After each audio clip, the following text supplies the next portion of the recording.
Hello Mark, I'm Linda. My student number is S044103. I'm a sophomore at NCUE. The speech title is What Makes Life Worth Living in the Face of Death by Lucy Kalanithi. A few days after my husband Paul was diagnosed with stage 4 lung cancer, we were lying in our bed at home and Paul said, "It's going to be okay," and I remember answering back, "Yes." We just don't know what okay means yet. Paul and I had met as first-year medical students at Yale.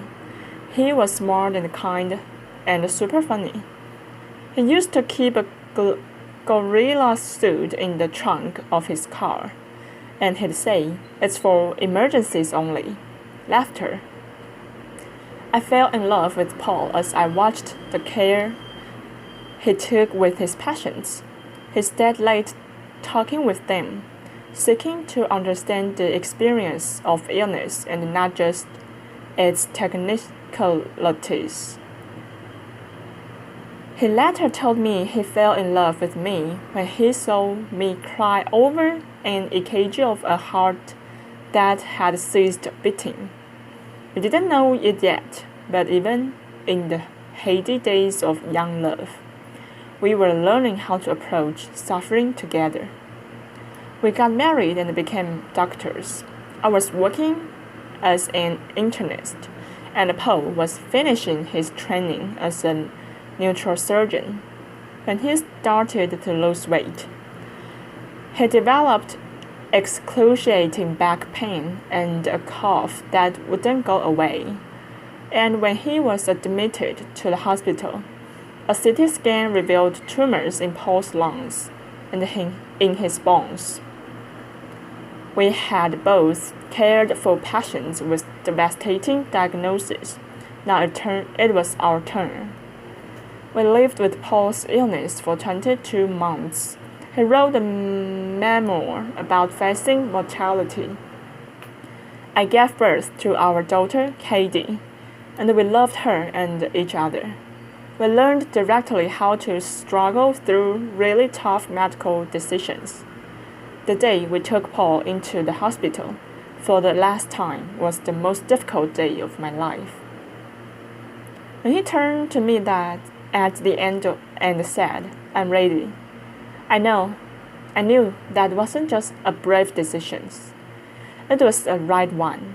Paul didn't want a ventilator and a CPR. In that moment, the most important thing to Paul was to hold our baby daughter. 9 hours later, Paul died. I've always thought of myself as a caregiver. Most physicians do, and taking care of Paul deepened what that meant. Watching him reshape his identity during his illness, learning to witness and accept his pain, talking together through his choices. Those experiences taught me that resilience does not mean bouncing back to where you were before, or pretending that the hard stuff isn't hard. It's so hard. It's painful, messy stuff. But it's the stuff. And I learned that when we approach it together, we get to decide what success looks like. One of the first things Paul said to me after his diagnosis was, "I want you to get remarried." And I was like, wow, I guess we get to say anything out loud. Laughter. It was so shocking and heartbreaking and generous, and really comforting because it was so starkly honest. And that honesty turned out to be exactly what we needed. Early in Paul's illness, we agreed we wouldn't just keep saying things out loud. Tasks like making a will or completing our advanced directives. Tasks that I had always avoided were not as daunting as they once seemed. I realized that completing an advance directive is an act of love, like a wedding vow, a pact to take care of someone, codifying the promise that till death do us part. I will be there. If needed, I will speak for you. I will honor your wishes. That paperwork became a tangible part of our love story. As physicians, Paul and I were in a good position to understand and even accept his diagnosis. We weren't angry about it, luckily, because we'd seen so many patients in devastating situations, and we knew that death is a part of life. But it's one thing to know that. It was a very different experience to actually live, with the sadness and the uncertainty of a serious illness. Huge strides are being made against lung cancer, but we knew that Paul likely had months to a few years left to live. During that time, Paul wrote about his transition from doctor to patient. He talked about feeling like he was suddenly at a crossroads, and how he would have thought he'd be able to see the path. That because he treated so many patients, maybe he could follow in their footsteps, but he was totally disoriented. Rather than a path, Paul wrote, I saw instead only a harsh, vacant, clean, white desert, as if a sandstorm had erased all familiarity. I had to face my mortality and try to understand what made my life worth living, and I needed my oncologist's help to do so. The clinicians taking care of Paul gave me an even deeper appreciation for my colleagues in healthcare. We have a tough job. We are responsible for helping patients have clarity around their prognosis and their treatment options, and that's never easy. It's especially tough when you are dealing with potentially terminal illnesses like cancer.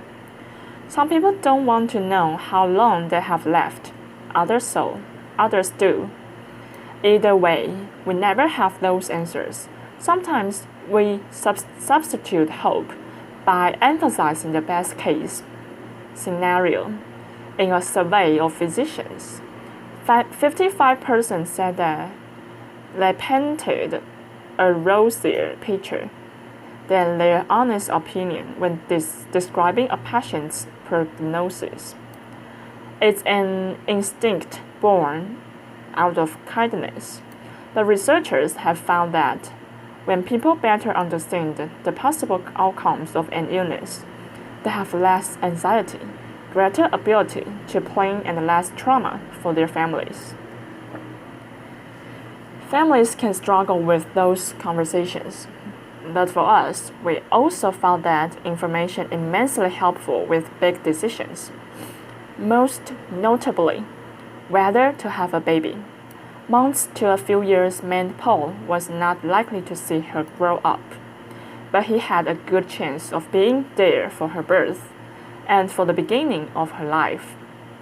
I remember asking Paul if he thought having to say goodbye to a child would make dying even more painful, and his answer astounded me. He said, "Wouldn't it be great if it did?" And we did it, not in order to spite cancer,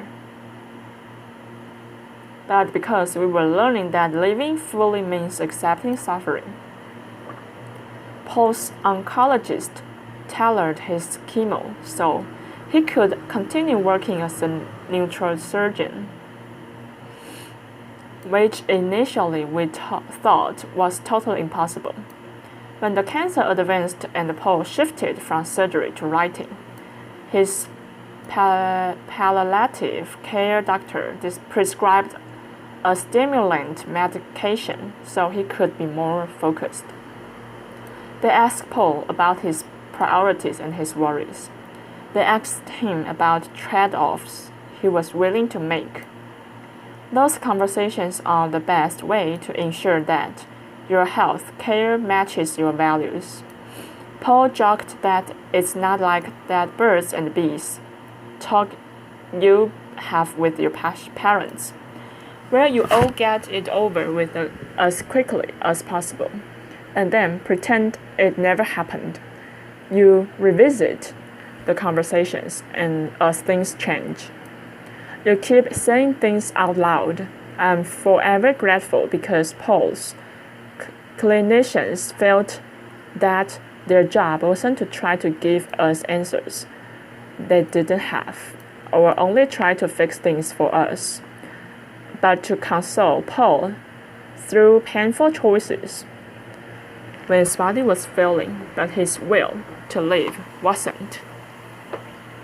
Later, after Paul died, I received a dozen bouquets of flowers, but I sent just one to Paul's oncologist because she supported his goals and she helped him weigh his choices.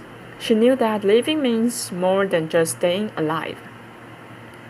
A few weeks ago, a patient came into my clinic, a woman dealing with a serious chronic disease. And while we were talking about her life and her health care, she said, I love my palliative care team. They told me that it's okay to say no. Yeah, I thought, of course it is. But many patients don't feel that. Compassion and Choices did a study where they asked people about their health care preferences. And a lot of people started their answers with the words, well, if I had a choice. And when I read that if, I understood better why 1 in 4 people receives excessive or unwanted medical treatment, or watches a family member receive excessive or unwanted medical treatment. It's not because doctors don't get it.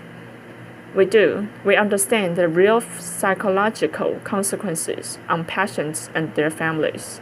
The thing is, we deal with them too. Half of critical care nurses and a quarter of ICU doctors have considered quitting their jobs because of distress over feeling that for some of their patients they've provided care that didn't fit with the person's values, but doctors can't make sure your wishes are respected until they know what they are. Would you want to be on life support if it offered any chance of longer life? Are you most worried about the quantity of that time rather than quantity? Both of those choices are thoughtful and brave. But for all of us, it's our choices. It's our choice. That's true at the end of life and for medical care throughout our lives. If you are pregnant, do you want genetic screening? Is a king replacement right or not? Do you want to do dialysis in a clinic or at home? The answer is, it depends.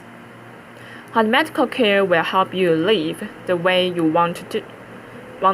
I hope you remember the question the next time you face a decision in your health care. Remember that you always have a choice, and it's okay to say no to a treatment that's not right for you. There's a poem by W.S. Marvin. It's just 2 sentences long that captures how I feel now. Your absence has gone through me like thread through a needle. Everything I do is stitched with its color. For me, that poem evokes my love for Paul and the new fortitude that came from loving and losing him. When Paul said it's going to be okay, that didn't mean that we could cure his illness. Instead, we learned to accept both joy and sadness at the same time. To uncover beauty and purpose, both despite and because we are all born and we all die. And for all the sadness and the sleepless nights, it turns out there is joy. I leave flowers on Paul's grave and watch our 2-year-old run around the grass. I build bonfires on the beach and watch the sunset with our friends. Exercise and mindfulness. Meditation have helped a lot, and someday I hope I do get remarried. Most importantly, I get to watch our daughters grow. I've thought a lot about what I'm going to say to her when she's older. Katie, engaging in the full range of experience, living and dying, love and loss, is what we get to do. Being human doesn't happen despite suffering. It happens within it. When we approach suffering together, when we choose not to hide from it, our lives don't diminish, they expand. I've learned that cancer isn't always a battle. Or if it is, maybe it's a fight for something different than we thought. Our job isn't to fight fate, but to help each other through. Not as soldiers, but as shepherds. That's how we make it okay, even when it's not. By saying it out loud, by helping each other through. And a gorilla suit never hurts, either. Thank you. Applause.